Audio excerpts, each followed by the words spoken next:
মঙ্গলবার আরজিকর খুন ও ধর্ষণ মামলার শুনানি রয়েছে সুপ্রিম কোর্টে।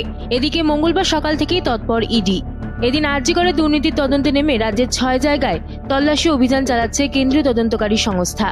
মঙ্গলবার সকাল সকাল ইডির একটি দল পৌঁছেছে শ্রীরামপুরে বিধায়ক সুদীপ্ত রায়ের হুগলির ঠিকানায়। সেখানে দাঁতপুরের দারপুর গ্রামে সুদীপ্ত রায়ের বাংলোয় তল্লাশি অভিযান চালাচ্ছেন তদন্তকারীরা।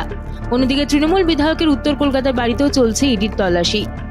সুদীপ্ত শ্রীরামপুরের তৃণমূল বিধায়ক, পাশাপাশি আরজিকরের রোগী কল্যাণ সমিতির চেয়ারম্যানও ছিলেন। তিনি রাজ্যের হেলথ রিক্রুটমেন্ট বোর্ডের সদস্য এবং ওয়েস্ট বেঙ্গল মেডিকেল কাউন্সিলের প্রাক্তন সভাপতিও। সম্প্রতি সিথির মোড়ের কাছে বিটি রোডের ধারে সুদীপ্তর বাড়িতে হানা দিয়েছিল সিবিআই। এবার ইডি আধিকারিকরাও সুদীপ্তর উত্তর কলকাতার বাড়িতে তল্লাশি চালাচ্ছেন। একই সঙ্গে বিধায়কের বাড়ি লাগোয়া তার মালিকাধীন একটি নার্সিং হোমে অভিযান চালাচ্ছে ইডি। বেশ কয়েকদিন ধরেই ইডির র্যাডারে রয়েছেন সুদীপ্ত রায়। দুর্নীতি মামলায় আরজিকরের প্রাক্তন ডেপুটি সুপার আক্তার আলী যাদের বিরুদ্ধে অভিযোগ তুলেছিলেন, তাদের মধ্যে একজন হলেন সুদীপ্ত। এছাড়া উত্তর কলকাতা এবং হুগলিতে সুদীপ্তর বাড়ির পাশাপাশি ইডির অন্য একটি দল পৌঁছে গিয়েছে বালিগঞ্জ সার্কুলার রোডে।